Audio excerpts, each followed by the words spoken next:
amigos, bem-vindos ao Gente que Fala, sempre ao vivo de meio-dia a 1 pela Rádio Trianon, AM 740 São Paulo, Rádio Universal, AM 810 Santos, AltV, www.altv.com.br, com reapresentação 6 horas da tarde. Também TV Guarulhos, canal 20 UHF, canal 3 da NET, em Guarulhos, 11h30 da noite. Acesse nosso blog, conheça nossos colunistas e colaboradores, gentequefala.com.br, nossa fanpage, Facebook/programa Gente que Fala, para você participar, chat no site da AltV. Temos também o WhatsApp 974012235 e ainda um telefone sempre à sua disposição, 5052-6622. Conosco nesta edição, Dr. Silwishi Fujisaki. Dr. Silwishi, prazer tê-lo aqui. Prazer é todo meu. O senhor é urologista. Eu gosto de reafirmar sempre especialista em andrologia e geriatria. E peço insistentemente que o senhor me dê a diferenciação. Pois não, obrigado. Bom, urologia, ele trata das vias urinárias, né? Sim. Agora, a geriatria é um campo que está aumentando, principalmente pela expectativa de vida, né? Então, a faixa etária maior está tendo mais cuidados também. Eu costumo dizer que o homem tem dois médicos, né? O pediatra e o geriatra. Exatamente. Então, porque quando ele é levado, é isso mesmo? Já estou quase chegando ao senhor. Tá certo. Desde que alguém me conduza dessa forma. Perfeitamente. Homem... Porque o homem, ele é relutante, né? Sim. Em buscar os cuidados com relação à saúde. Tanto é que 70%, mais ou menos, as mulheres é que levam o homem ao consultório. Ou o marido ou o filho, né? Então a tua colocação é correta mesmo. Ele tem um pediatra, quando a mãe leva, né? E uma geriatria bem avançada, quando alguém leva, porque ele está precisando realmente, né? Juliana Mato, doutora Juliana Mato. Prazer tê-la aqui, doutora Prazer Juliana. É meu. Eu preciso que a senhora fique mais próxima do microfone. A senhora é ginecologista. Sim, ginecologista. E o que é esse? Ginecologista obstetra. Sim. E faço área de reprodução assistida também. Este nome é muito famoso, né?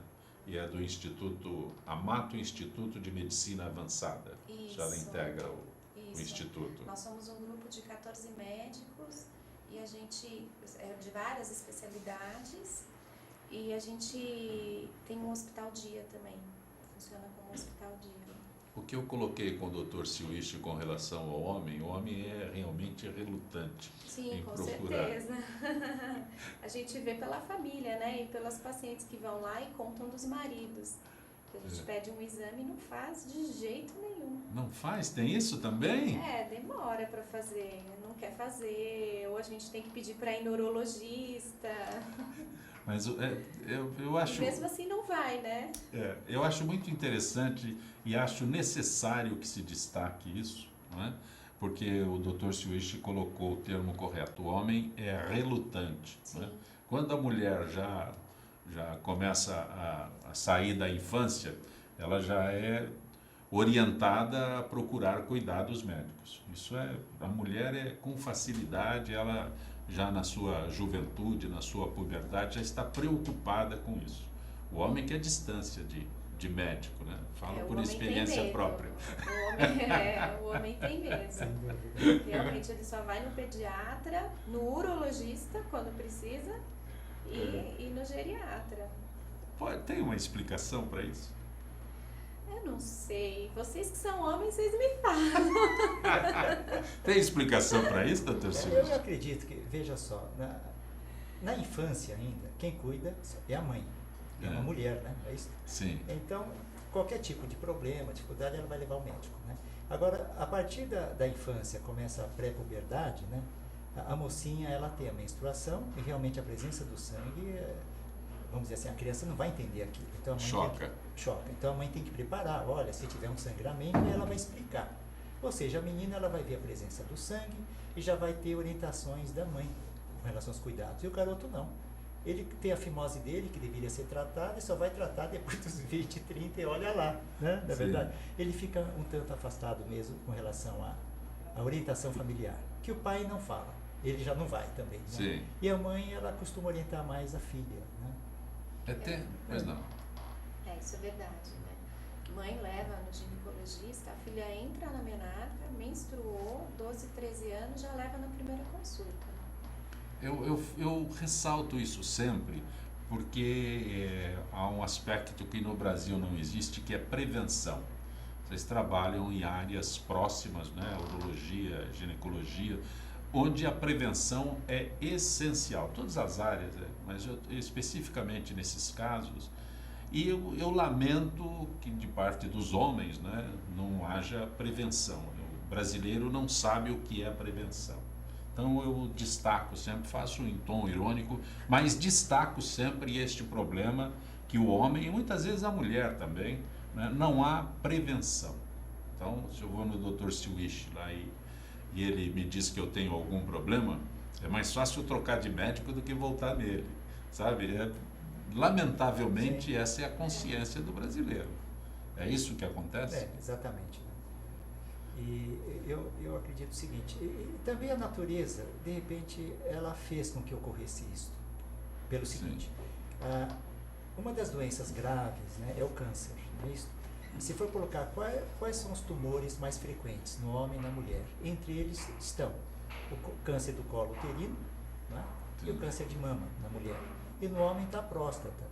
Mas a natureza fez de tal forma que os problemas da próstata acontecem a partir dos 50 anos de idade, enquanto que os das mulheres a partir do início após a puberdade, né? Sim. Após o início das condições, né, mudanças orgânicas, ela já está sujeita a ter um tumor.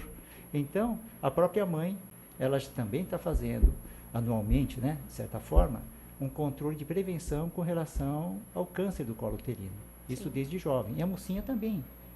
Não digo dos 15, mas a partir dos 18, 20 anos já é comum ela fazer o exame que é o famoso Papa Nicolau, né? Que é um teste, um exame. Então a mulher, desde jovem, ela já está habituada a fazer esses controles. Mas, doutor Silwisch, o senhor esteve aqui no Gente que Fala, no mês de outubro, é uma campanha fantástica do Outubro Rosa. Depois nós tivemos o Novembro Azul, né, que é com relação à campanha para o câncer de próstata. E eu fico me perguntando com insistência se essas campanhas realmente trazem resultado.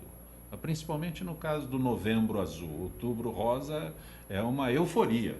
Todo mundo Outubro Rosa é muito difundido, as mulheres procuram mesmo. Né? É uma euforia. Agora, nos homens, no Novembro Azul, eu fico imaginando se a campanha realmente trouxe um resultado positivo para que o homem comece a se preocupar com a própria saúde. Eu fico sempre questionando esse aspecto, entendeu? Me preocupa muito Sem isso. Sem dúvida, né? Isso ocorre sim. A informação acaba gerando, vamos dizer, dissemina mais essa informação, né? E os homens estão conscientizados, né?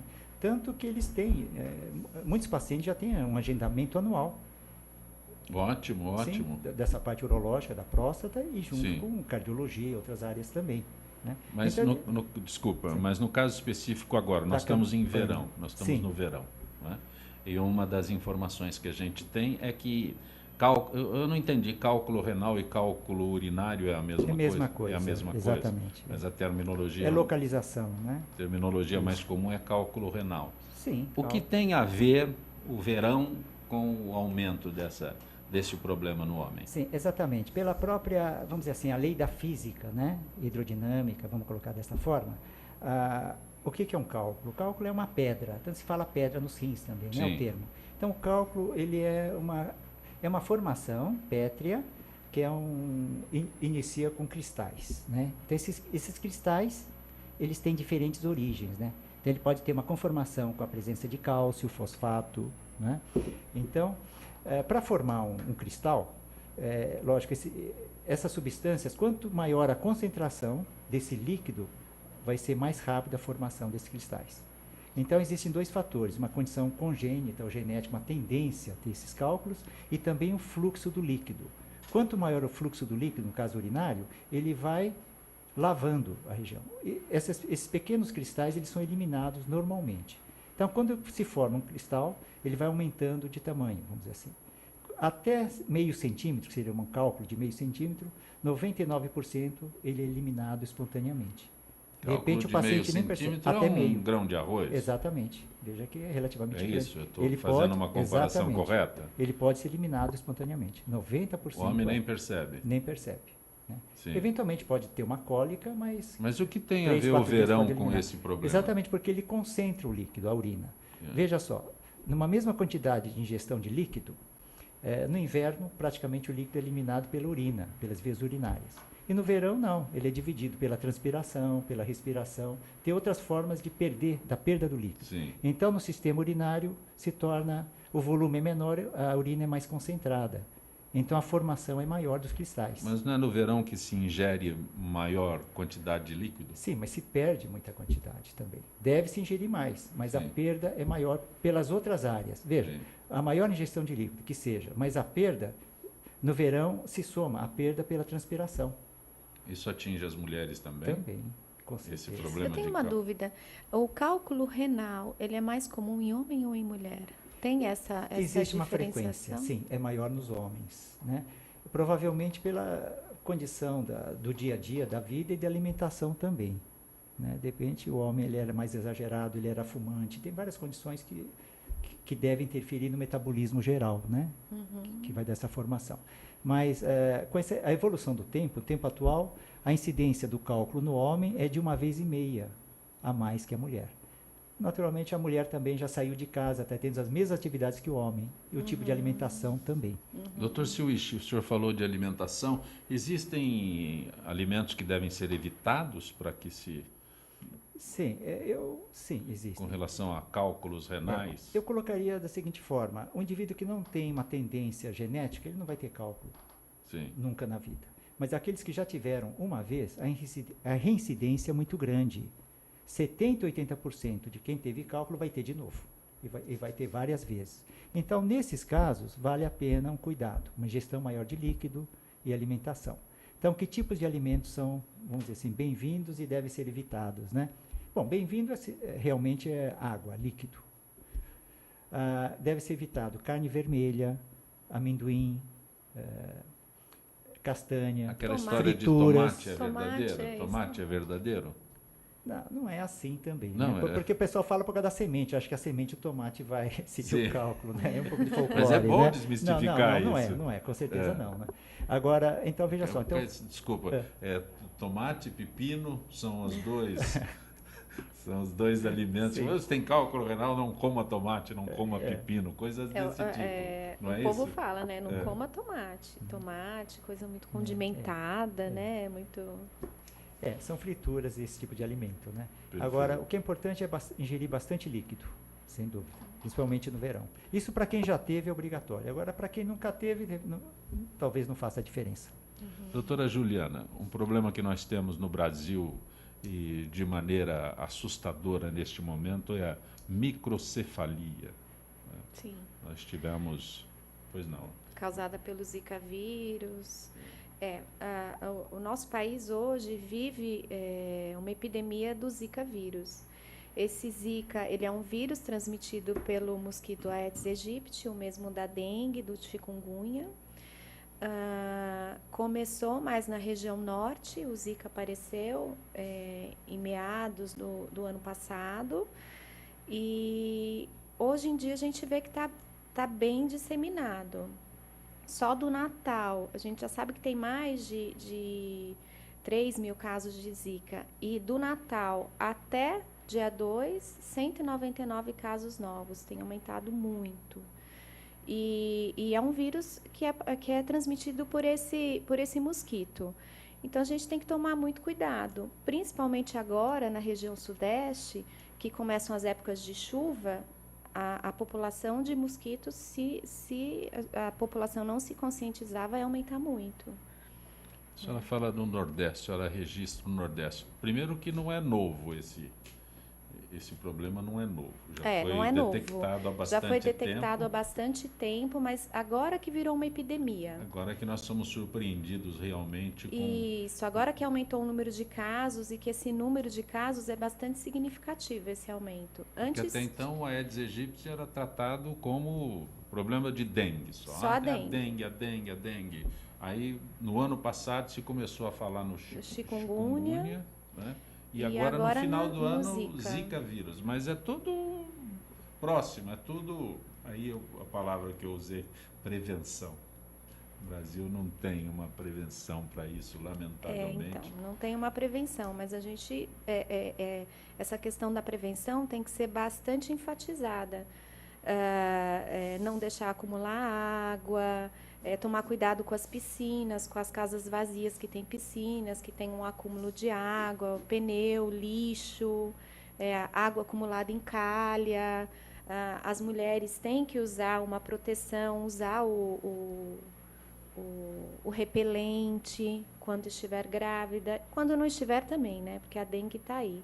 Apesar do Zika ele ter uns sintomas a menos e a gente muitas vezes não saber que tem a Zika, porque parece uma gripe normal, mas para a grávida, mais para frente isso dá problema. Tem um motivo para que de repente isso tenha explodido, assim? Parece que é uma grande novidade isso daí. Eu fico... Por que esse aumento assustador? Pelo aumento do número de mosquito. Porque se a gente lembrar de uns tempos atrás, a gente tinha muito pernilongo, mas está demais, né? De uns 2 anos para cá, eu acho que essa população de mosquito aumentou muito. E do Aedes aegypti, então, triplicou. Antigamente Fugiu a ao gente controle realmente? fugiu ao controle. Antigamente eu lembro que eu morava em São José dos Campos, quando eu era mais jovem, não tinha feito faculdade, mas no condomínio dos meus pais passava aquele fumacê, né? E em vários bairros, acho que aqui de São Paulo também, passava aquele carro com aquele fumacê e tinha a população de mosquito controlada. Controlada, não extinta, Sim. mas diminuída. E de uns 2 anos para cá, a gente não vê isso. Eu acredito que também, lógico, tudo responde a um equilíbrio, Sim. né? Um equilíbrio ecológico que está mudando, né? A hora que você elimina um determinado tipo de agente, lógico que o outro vai proliferar, com certeza. E o Aedes aegypti, né? Veja, na verdade, aquele mosquito que já se conhece já há mais de 50 anos, era transmissor de muitas doenças, né? E agora, por que mais o Zika, né? Porque, com certeza, a frequência dela deve estar contaminando mais esse transmissor, né?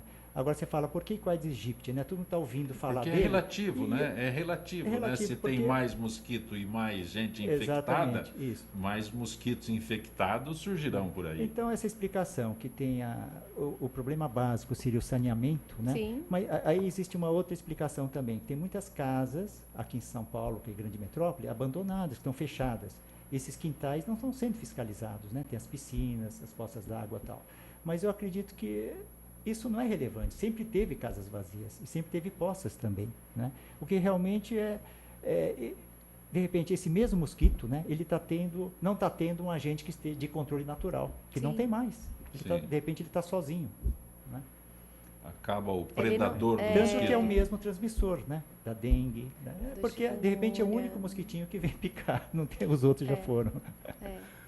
E o Zika, já existiam casos de microcefalia, mas começaram a estudar o Zika como causador de microcefalia faz pouco tempo.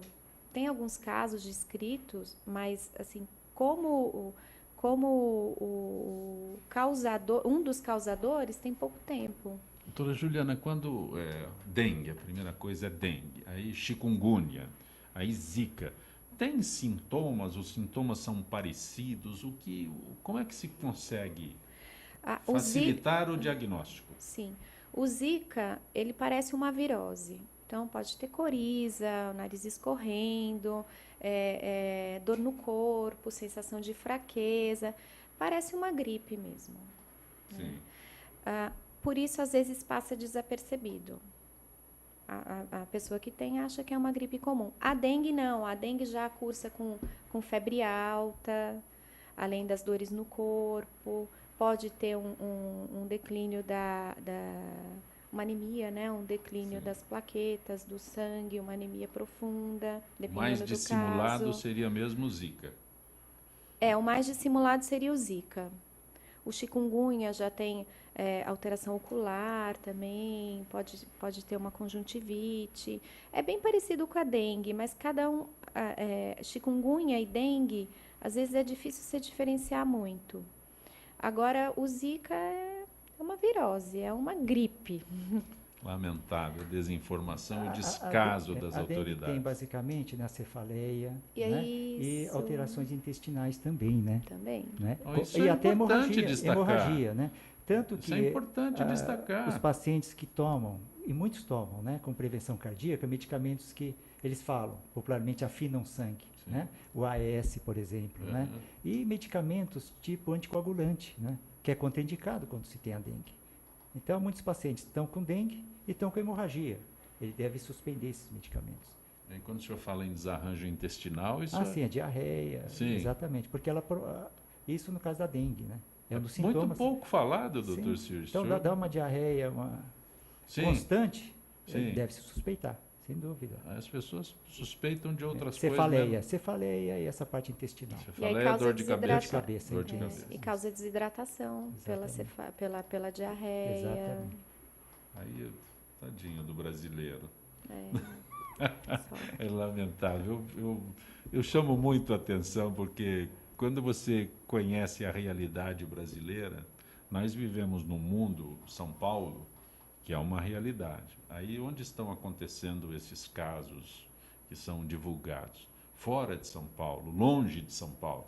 Então isso me assusta muito porque é realmente falta de informação e mundos diferentes dentro do país que nós vivemos. Então, minha luta é sempre falar de prevenção, sempre alertar e tudo. Há muito tempo eu faço isso, mas eu acho que, lógico, eu não sou nada nesse universo todo. E acho que as autoridades têm um descaso muito grande. Né? Então, o que a gente diz para as grávidas em relação ao Zika? O Zika, como eu disse, muitas vezes ele passa desapercebido. Então, as pacientes que estão engravidando agora ou que estão grávidas, elas têm que usar repelente todos os dias.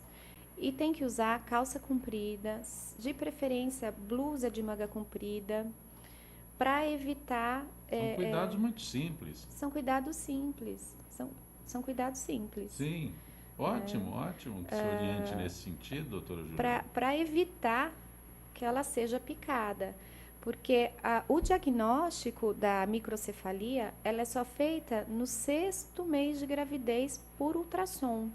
Então, não é um diagnóstico que a gente saiba antes. Então, ela já vai estar lá no 6º mês dela e ela vai para fazer um ultrassom e descobre que o cérebro do bebê é hipodesenvolvido.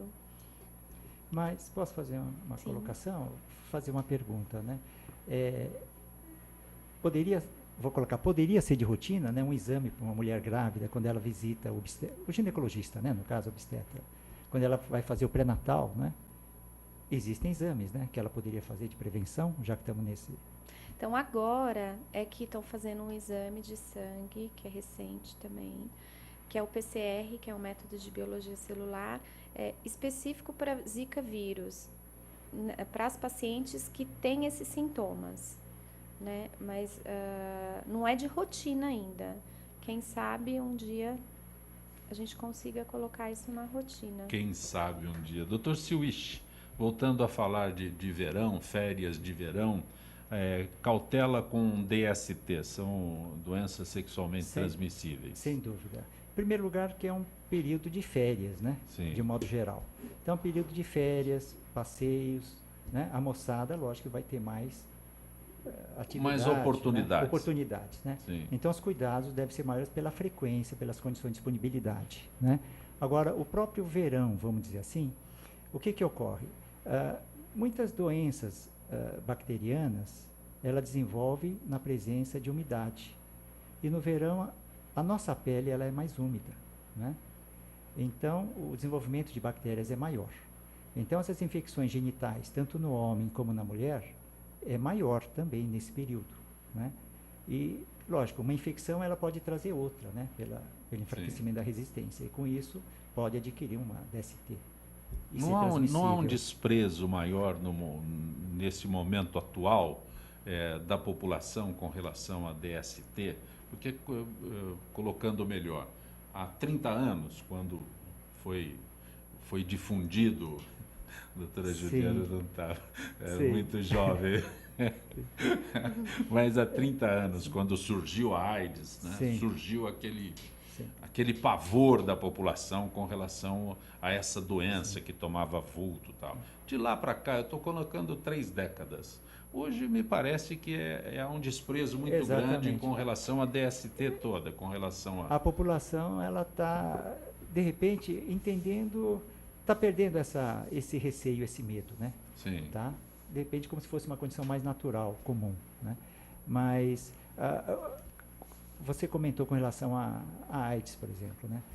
No início, o primeiro ato, a primeira atitude, como não tinha tratamento, né?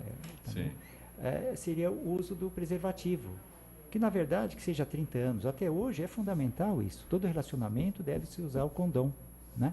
Então ele deveria estar presente, até uma ocasião eu até coloquei, né? Que ele deveria estar presente do lado de uma maquininha de banco, né? Sim. Uma venda do condom, quem sabe de brinde até, né? Uhum. Que muitos países não estão vendendo, eles cedem, né? Sim. Que é uma forma preventiva. Então, o uso do preservativo condom é muito importante para doenças sexualmente transmissíveis, né? O brasileiro usa já? Não, nas farmácias vendem, né? Não, a moçada usa, sim, com certeza. Não. Agora, você falou usa, né? O risco está sendo maior nos idosos, olha só. O idoso, ele não usa muito preservativo. A formação dele é de uma outra época. Mas o jovem, ele tem mais consciência do uso. O jovem já foi conscientizado da necessidade do uso. Sim, exatamente. Né? Nós mais antigos não temos essa conscientização da necessidade do uso do preservativo. Né? Talvez também porque as parceiras que ele tem não são muitas, né? Ou é uma só. Sim. Né? Então ele ficou casado durante muito tempo, de repente ele se torna viúvo, um exemplo. Uhum. Então ele ficou muito tempo sem usar preservativo, ele nem sabe mais. Certo. Não é verdade? E é o hábito, né? E é difícil incutir a necessidade disso em alguém que já tenha passado essa barreira. Sem dúvida, sem dúvida. Com relação às mulheres, doutora Juliana? As mulheres, elas usam, sim. Principalmente as mais novas, as adolescentes, elas fazem questão de usar. Às vezes, a dificuldade vem do parceiro mesmo, que não quer usar. Mas a maioria usa. Mesmo porque dessas DSTs, a AIDS, tem também o HPV, que é muito difundido nas mulheres hoje em dia, né? E que causa câncer de colo de útero. Então, elas estão bem orientadas. Algumas não usam, mas a maioria... De novo, a mulher... Está na frente, né? Está na frente, tem um papel determinante no uso do preservativo masculino. Eu acho que a maioria usa, uns 80% usa, faz questão de usar. Machão não usa, doutor Silvio. Né? Agora, a jovem, eu acredito que ela não está conscientizada com relação ao HPV. Né? O HPV... Porque 90%, né, tem dos muito tumores, caso né, do câncer Exatamente. uterino, está presente o HPV. São presentes no HPV. Mas depois que difundiu a vacina, que teve a campanha, eu acho que as mulheres elas se conscientizaram mais. Mesmo porque quando elas começam a ir no ginecologista, já tem a indicação da vacina, muito cedo, 12, 13 anos. Então, as meninas de uns 2, 3 anos para cá, elas já têm essa percepção que existe o HPV. Essa campanha é a partir dos 9 anos de idade já. Tem que ser antes da idade sexual. Antes né? da idade anos. sexual. Não que tenha que ter atividade sexual nova, mas já a partir dos 9 anos já estão se dando essa vacina. Já há uma conscientização. Interessante que essa campanha dá a impressão que é voltada às mulheres, às meninas, né? E os rapazes, né? Aí volta aquele ponto. Por que eles não tomam a vacina? Existe essa possibilidade? Da mesma forma, HPV ele vai acometer independente do sexo, né? Sim. Então, se o garoto tiver, ele vai transmitir. O diagnóstico, eu tenho muita dificuldade no consultório, assim, as mulheres, elas vêm com diagnóstico de HPV. E aí elas têm um receio de falar com o parceiro. Porque o parceiro, ele fala, não, mas eu não tenho nada. Eu não tinha, né? De onde que apareceu? Né? Eu não tenho, como é que você tem? E às vezes o homem tem e não sabe. Essa colocação do Dr. Swish É é um importantíssima. é um diagnóstico a conscientização do homem. A conscientização do homem é difícil. E é um diagnóstico que no homem não é tão simples, né? Porque se ele não tem uma lesão, ele... Sim, não tem como ter o material para exame. Exatamente. Você está acompanhando Gente que Fala e nós retornaremos em instantes.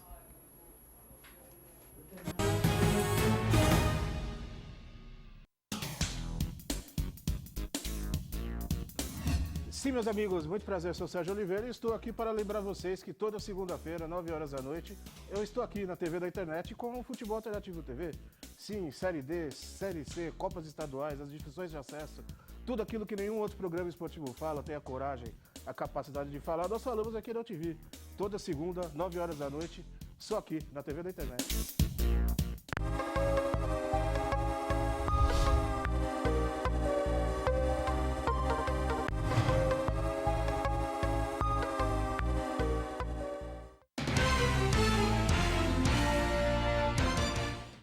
Olá, eu estou aqui para tocar sua consciência.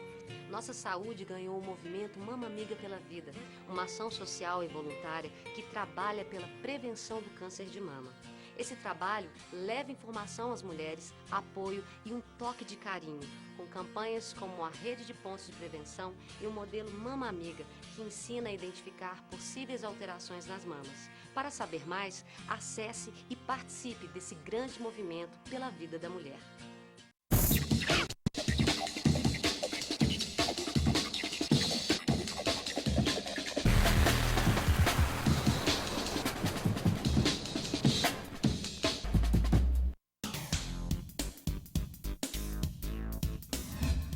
Eu sou o jornalista Patrício Bentes, que apresento às sextas-feiras, às 16 horas, o programa Visão Plural. Um programa que não aborda assuntos que todas as televisões falam. Nós fugimos da mesmice. Você pode nos assistir só aqui, na TV da internet.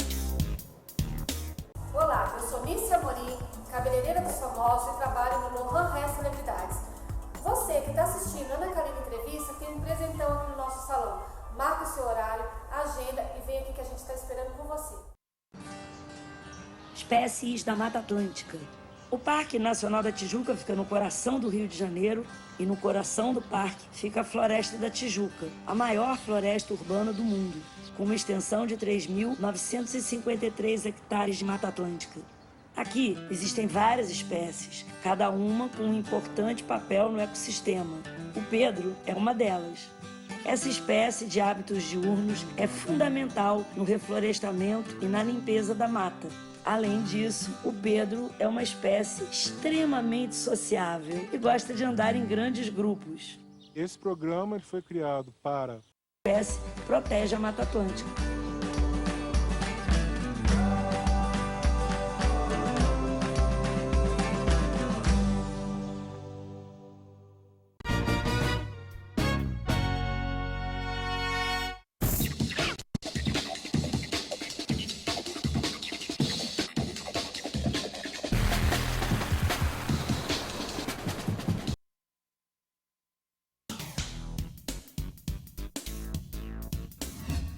Eu sou o jornalista Patrício Bentes, que apresento às sextas-feiras, às 16 horas, o programa Visão Plural.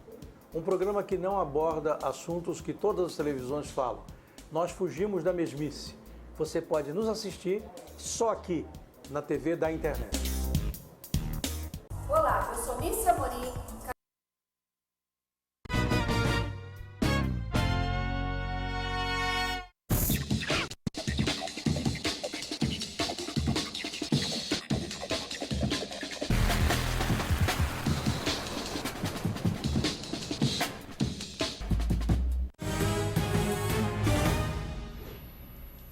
Você está conosco no Gente que Fala pela Rádio Trianon, AM 740 São Paulo, Rádio Universal, AM 810 Santos, AltV, www.altv.com.br, TV Guarulhos, canal 20 UHF, canal 3 da NET em Guarulhos, 11h30 da noite. Como toda quarta-feira, nosso contato com o Dr. Nelson Letísio, que é cirurgião plástico. Dr. Letísio, prazer tê-lo mais uma vez aqui no Gente que Fala. Prazer é nosso, Dancopé. Como é que você está? Tudo bom de ano aí? Tudo bem, começando o ano juntos. Doutor Letísio, vamos falar do verão, pleno verão, cuidados preventivos para a pele. Mas em sua clínica o senhor realiza uma série de tratamentos para a recuperação da pele. Como são esses tratamentos, doutor Letísio? Olha, Zancopé, é uma coisa interessante de a gente falar até, sabe? O pessoal gosta, todo mundo gosta de tomar um solzinho, ficar bronzeado, ficar com o corpo que o pessoal fala, cor de saúde, né? Mas é interessante, eu fiz a consulta de uma paciente segunda-feira,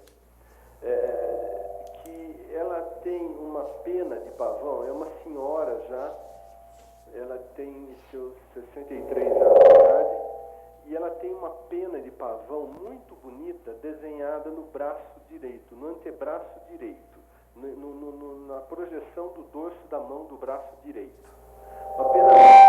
Uma pena muito bonita, verde, clara, com detalhes em vermelho. Bonita até. Eu não gosto muito de tatuagem, mas eu achei uma tatuagem bonita.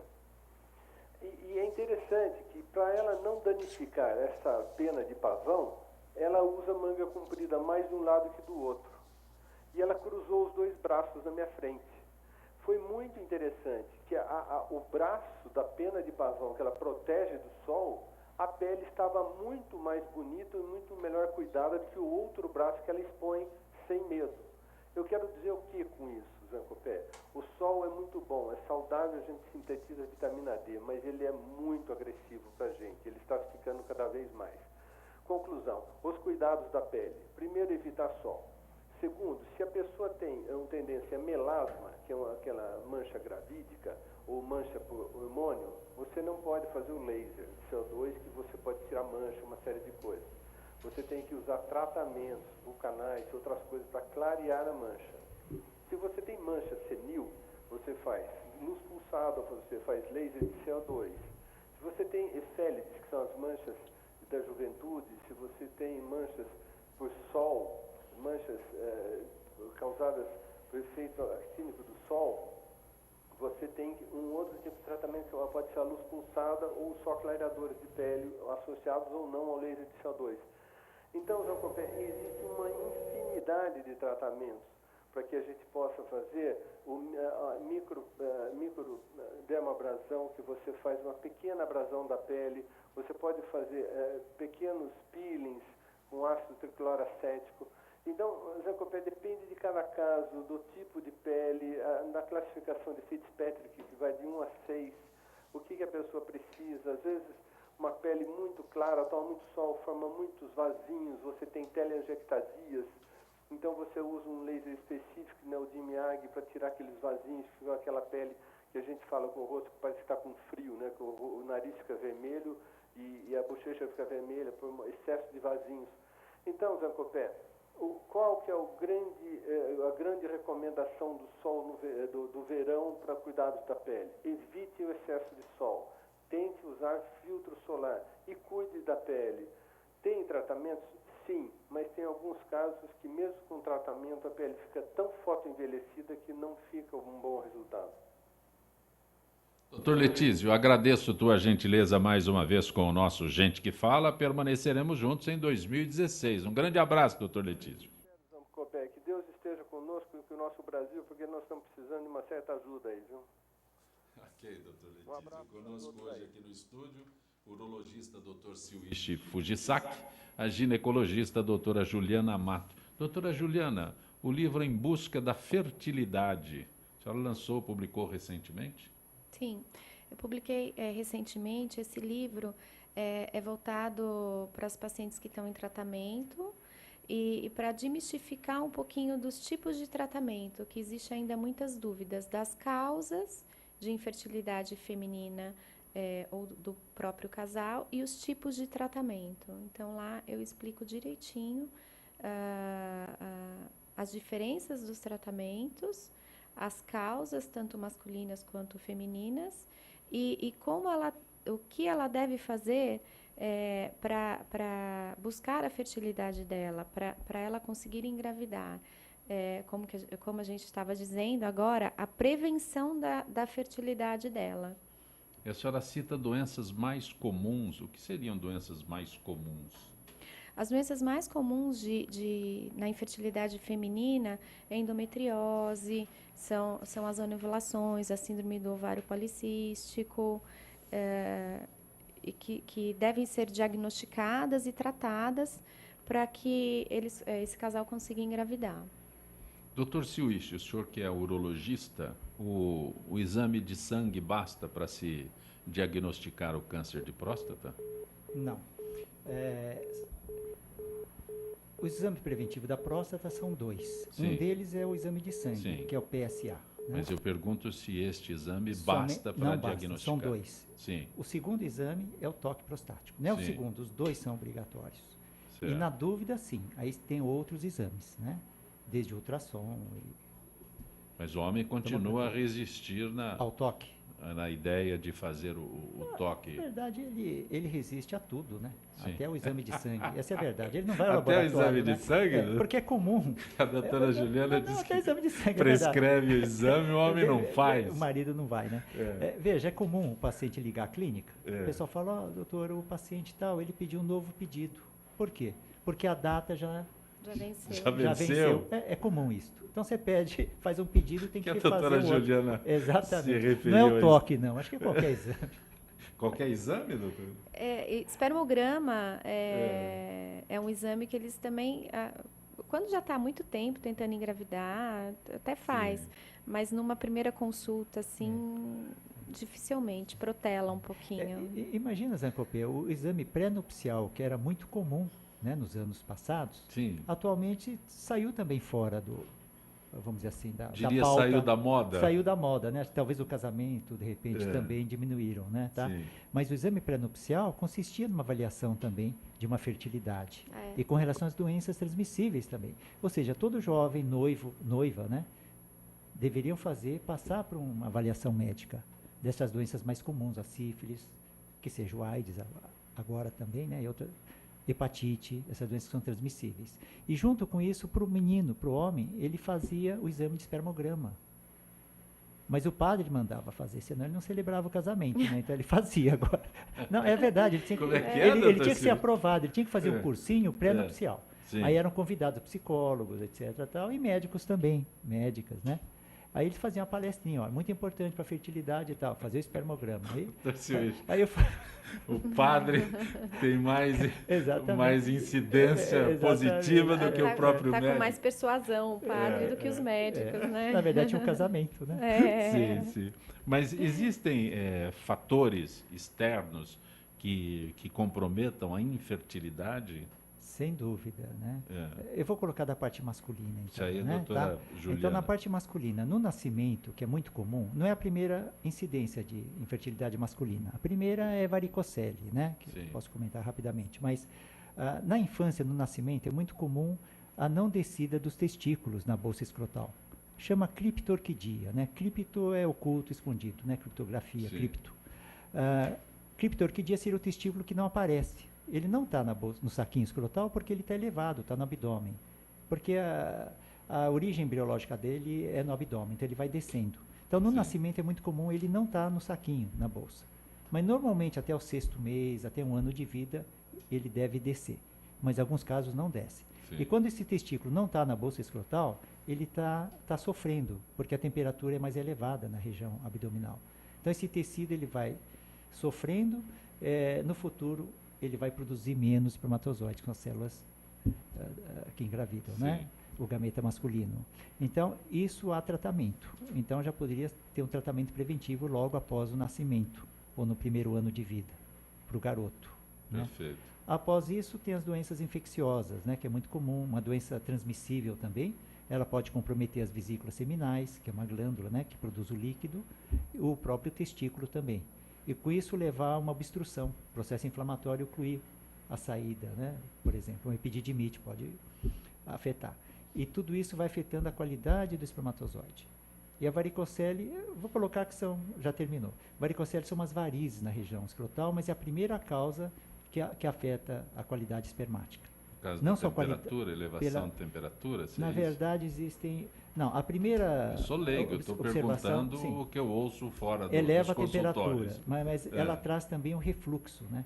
Porque os vasos dilatados, ela acaba trazendo substâncias que seriam, vamos dizer, do nível do rim, ele acaba refluindo para a região escrotal. Essas substâncias seriam tóxicas, né? Esse é fácil de avaliar. Quem tem varicocele tem essas substâncias na região escrotal. Quem não tem, não tem essa substância. E a produção espermática vai declinando também. Né? Perfeito. Se tratado a tempo.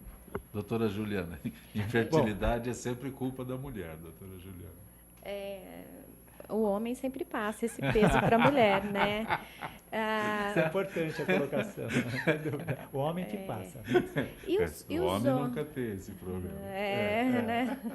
E os homens que fazem muito exercício físico, essa infertilidade, ela está mais associada à própria força do exercício, pegar muito peso, ou mais a esses anabolizantes que eles usam? Hoje em dia não se usa muito mais, né? Testosterona. É mais anabolizante mesmo, né? Porque qualquer substância, né, que altere o metabolismo geral pode refletir, né, numa condição da produção espermática.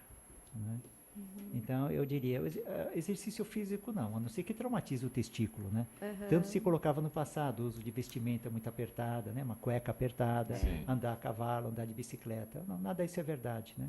Se não ciclista, não se andaria de bicicleta. Mas a anabolizante mesmo, né? Sim. Essas proteínas em excesso. Que alterem o metabolismo, né? O equilíbrio. Obesidade também, que é um reflexo também. Sim. Infertilidade, né? Com relação às mulheres. É tabu para os homens, é tabu para as mulheres? Como é que é, doutora Juliana? Hoje em dia as mulheres, elas chegam já nos 30 querendo saber se elas são férteis. Porque hoje em dia as mulheres têm filho mais tarde, elas vão protelando essa gravidez, essa maternidade. Então elas já chegam no consultório agora, né? Essas pacientes novas de 30. Elas chegam no consultório querendo saber se elas são férteis para no futuro elas conseguirem engravidar. Por isso que está bem difundido o congelamento de óvulos. Hoje em dia as mulheres congelam esses óvulos porque não tem uma perspectiva de casamento, ou não tem uma perspectiva de ter filhos porque está trabalhando, está em plena ascensão no seu trabalho, e elas não querem, né, engravidar. Então, está muito difundido o congelamento de óvulos. Mas, lógico que existem os casais que chegam, que já estão tentando há 2, 3 anos engravidar e que não conseguem. Aí a gente tem que fazer uma investigação do casal, tanto do homem quanto da mulher. Na mulher, as causas mais comuns que eu falei são as causas ovulatórias, a endometriose, mas existe também o casal. Podem ter patologias tanto da mulher quanto do homem que associadas estão levando a uma infertilidade. Então, não é só da mulher, é do homem também.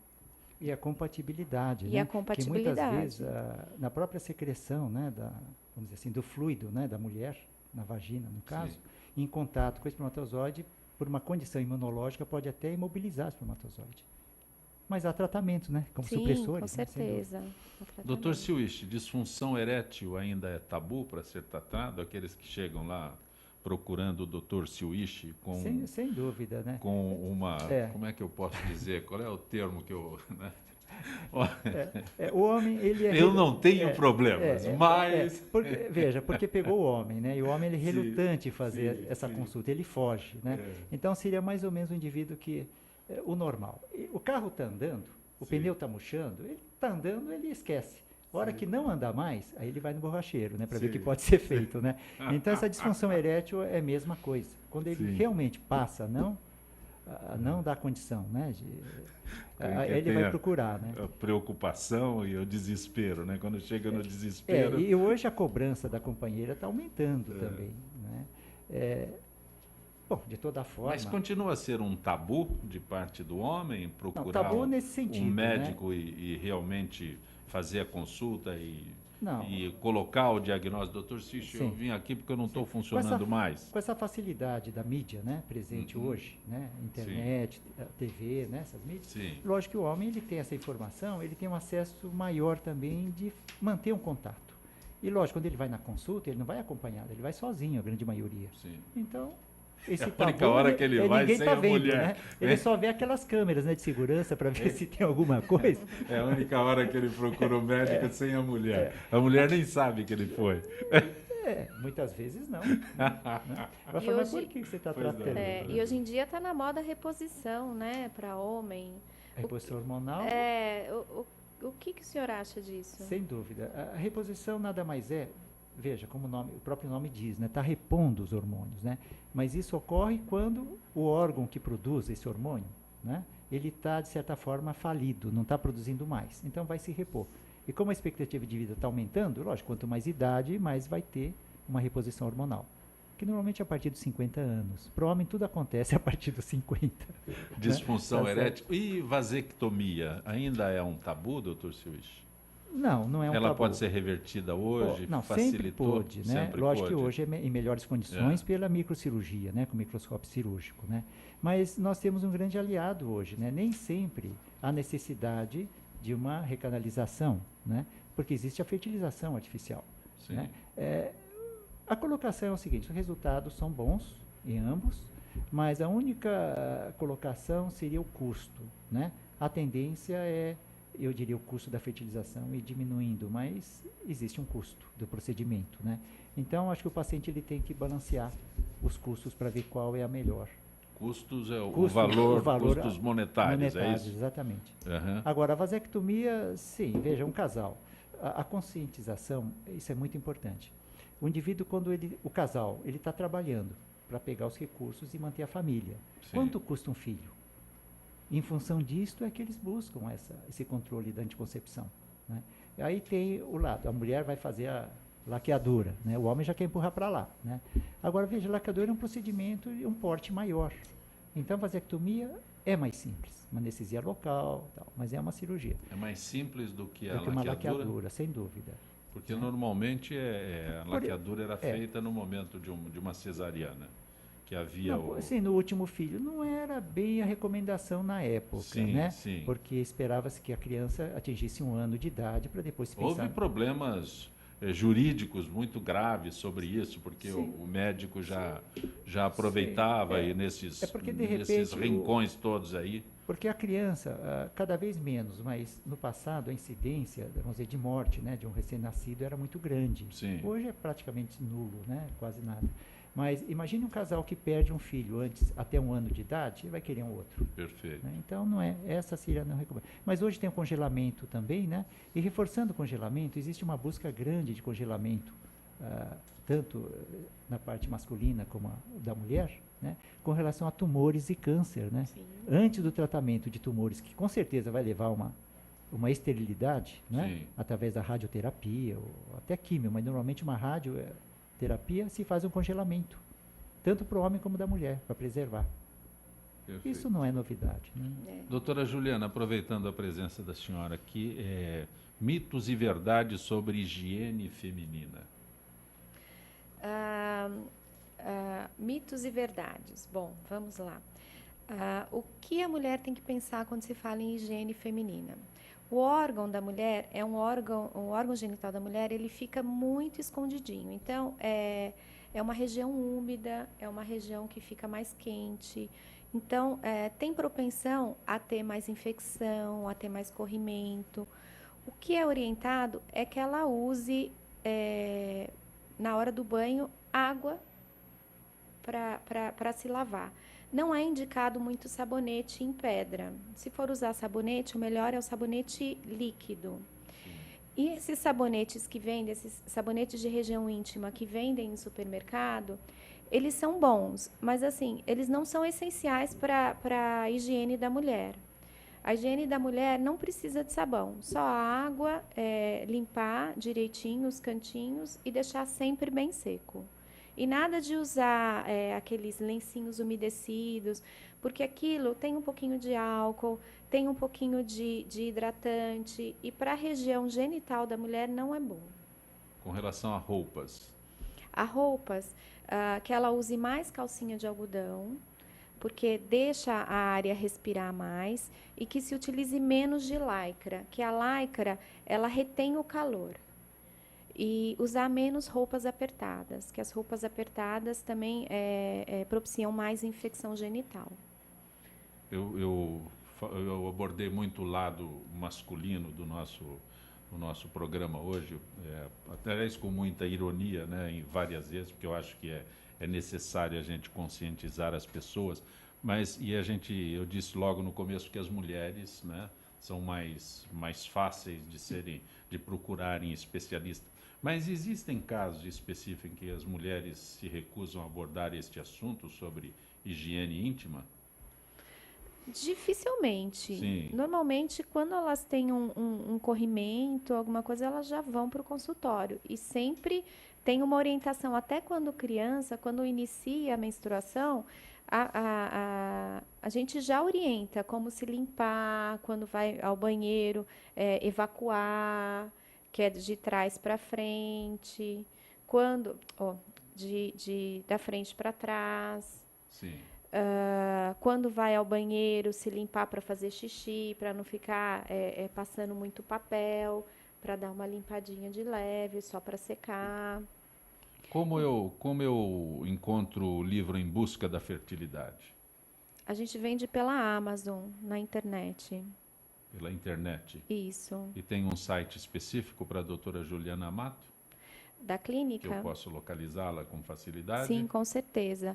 É o www.amato.com.br. Amato, que é da Amato Instituto de Medicina Avançada. Isso. Agradeço a tua gentileza de ter vindo ao Obrigada. nosso Gente que Fala. Obrigada. Dr. Siwish, uma forma de encontrá-lo pela internet, como eu faço? Sim, para qualquer dúvida, né? É saudeh.com.br. Saúde do homem, saúde H. Isso. Saúde. Só que o H é minúsculo, no caso. É tudo. saudeh.com.br. Muito bom, muito bom.